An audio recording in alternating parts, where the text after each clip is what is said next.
B.Y.O.B. Bring your own board, where board riders of the wind, ocean, and land connect to see their dreams come true. Every week, viewers will tune into the lives of those who make a living by the ocean in the most unreal way. Who would ever think riding a board, a surreal dream, could come true if you go professional and end up earning millions a year? Nikki And if you don't make it there, you might be lucky enough to launch a multi-million-dollar board company. My phone's been going off the hook, like all day. But to get to the top, these dreamers will have to go the distance and risk it all. And if they land the right way, the dream of owning a swimsuit collection sold around the world, or becoming a board maker for the tens of millions of board riders, can lead to a life beyond your wildest dreams. They're not just making a company or a brand or hunting for one to sponsor them. They're building a way of life. Open my eyes to an early sunrise, clear blue skies, so it's time to check the tide. Grab my From faraway locations like Hawaii, Costa Rica, Puerto Rico, Mexico, and right in California, the dream makers are out to live the ultimate fantasy. on the shoreline, just my girl and me. Coming up later, connect with one of our featured music artists in the Music Zone. Having a career that takes you traveling around the world, as long as you can get there by plane, boat, or your board, at all costs is the prized jewel, the way of life.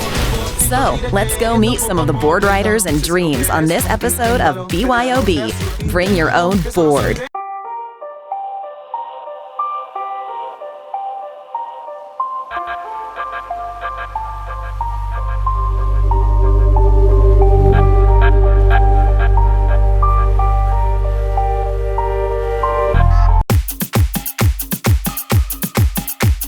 Welcome to Puerto Rico, and welcome to the land that makes this tiny series of islands one of the most ideal locations to bring your own board.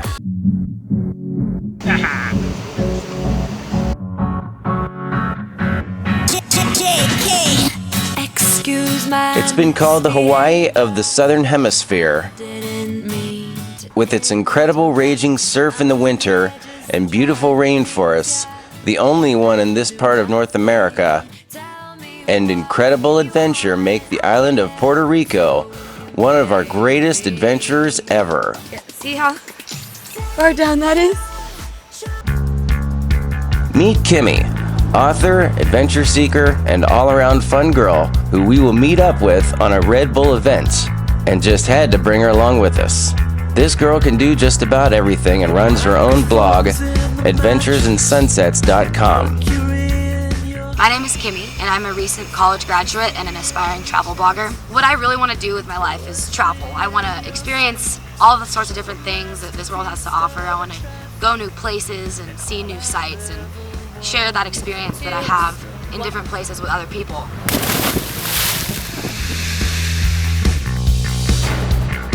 We headed out to probably one of the greatest adventures imaginable, El Toro Verde.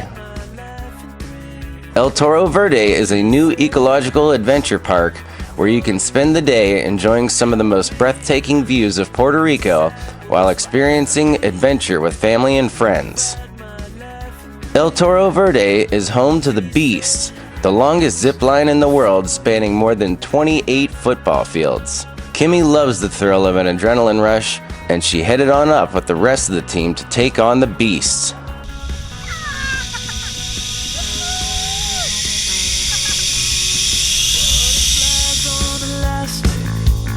All you ever noticed, I tried to see what you're asking, but apologies are hopeless, 'cause you're the worst of me and the worst of life, and all I've ever wanted from the start. You're in my heart.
Oh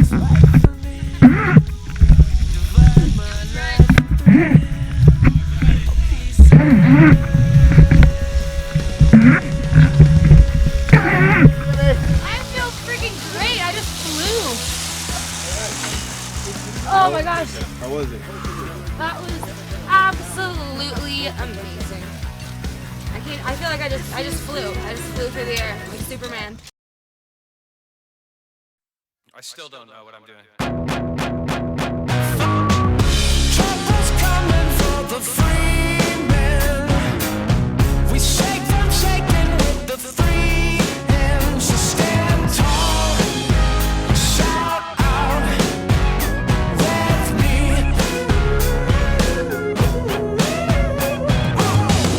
Do your dirty work without me.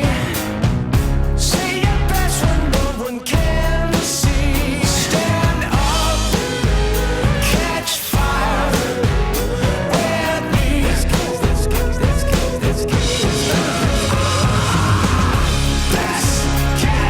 not alright. Best kids not alright. Best kids not alright. But best kids not alright. I've been sleeping with these thoughts, man. I've been contemplating singing them. So stand up, catch fire with me. You can follow them now. Best kids not alright. Best kids not alright. Best kids not alright. But best kids not alright.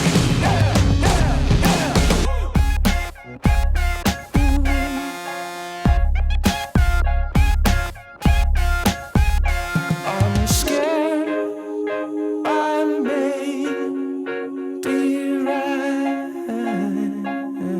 You can follow them now. You can follow them now.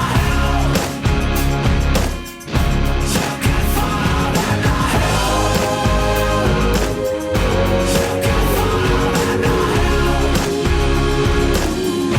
You can follow them now. Best kids not alright. Best kids not alright. Best kids not alright. Best kids not alright.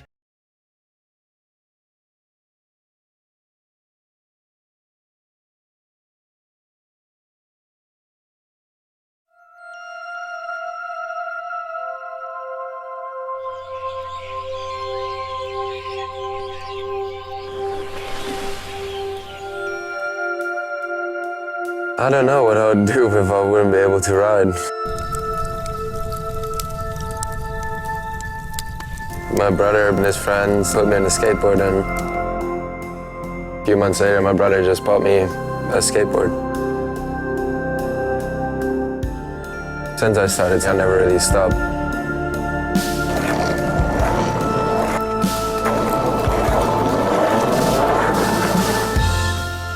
I remember kneeling down and pushing, and as I was on speed, I would jump up and stand on my board.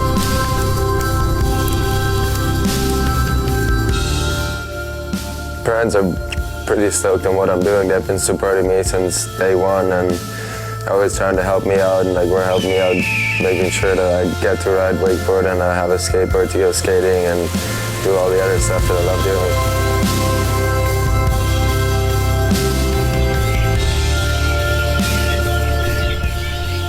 If you really want something, I'm pretty sure you can get there. It's just a matter of how much time you spend trying it, or how long you're going to try it for. And I was standing on the wakeboarding, it just got me hooked, and I just knew that that's what I want to do for the rest of my life. I just like being on the board, basically. If I'm not wakeboarding, I'm skateboarding or snowboarding or surfing. To be on the board, rolling sideways, it's all the same feeling to me. I feel like every wakeboarder has their own like style or whatever. For me, it's just being on the board and being free and doing what I love doing.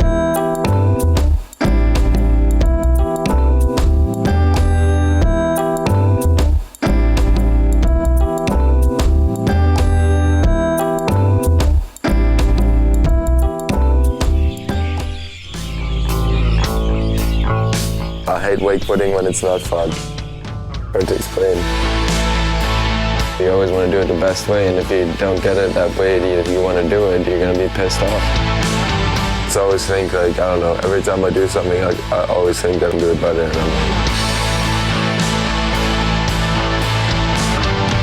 So you definitely have to be honest with yourself and, like, let it out.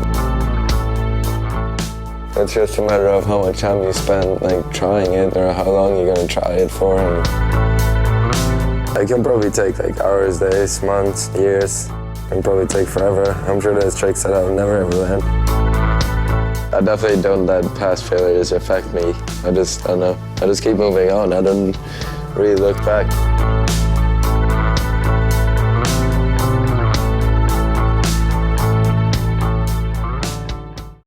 My family wasn't poor or anything, but we were working our asses off when we were young to be able to go out and ride. Like, we would work in the water ski school. Like, we would work all day to be able to ride at night to get like one free lap.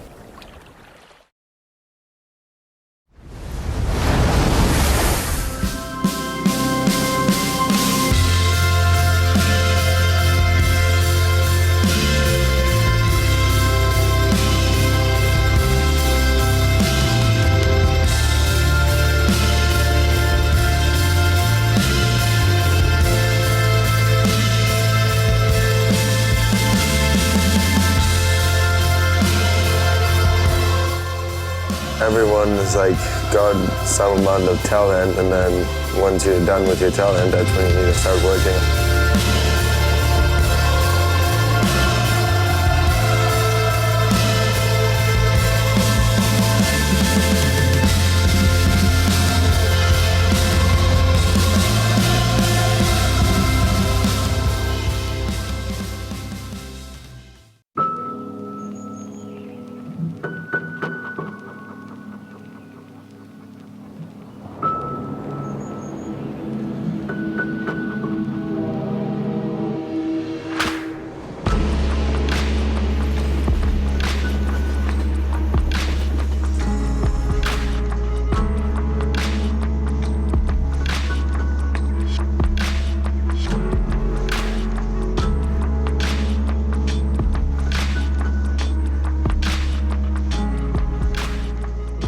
I grew up in a town called Scottsboro, which is 40 minutes south of Durban. When people drive past, they seem to almost miss the turnoff. It's so small.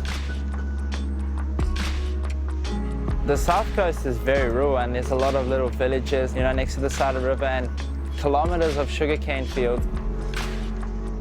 Super relaxed, and there's just good waves, and not much is going on except literally surfing.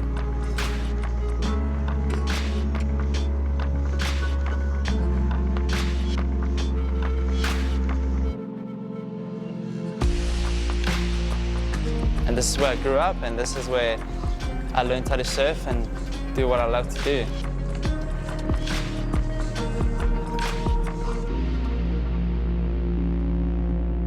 My favorite part of growing up in Scottsboro was just surfing uncrowded point breaks.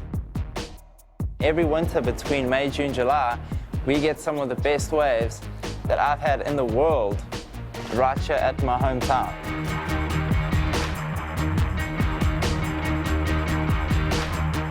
There's so many waves here, it's unbelievable, and no one really gets to surf this, so it's cool to just surf on your own with your friends and know that you're going to get waves. I guarantee myself every day I will find a wave that's going to allow me to either do a turn or air, or just some point break's going to be going off.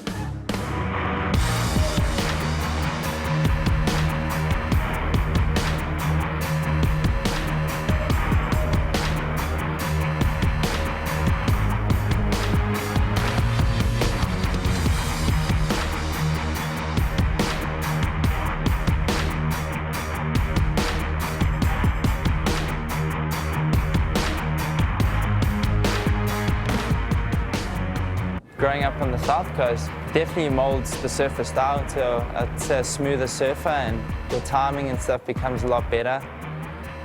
Everyone's got very smooth styles down here, and that's only because we've been surfing right-hand point breaks our whole life.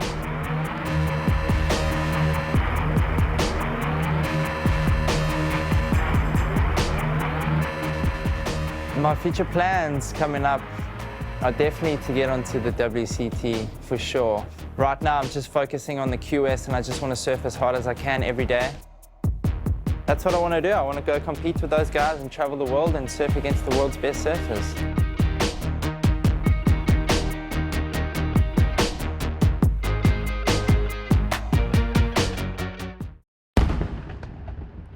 I come alive